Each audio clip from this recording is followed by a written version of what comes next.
I got to repair a typewriter that was older than I am this week.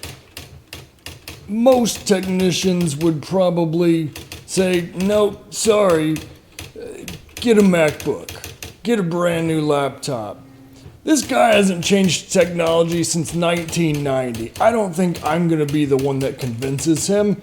So I thought, you know what? I will fix your typewriter.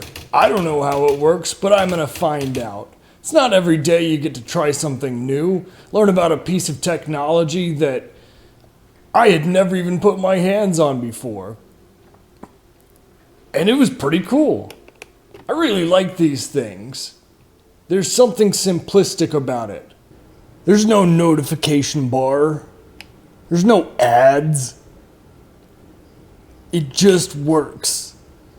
Just you, your thoughts, and that sweet clickety-clack of ink slamming onto the paper real hard.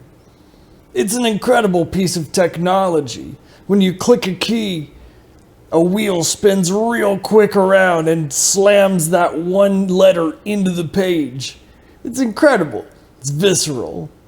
I'm not exactly going to be giving up my computer anytime soon. There's not a lot you can do with a typewriter, but I get it, and I respect that guy for sticking to his guns.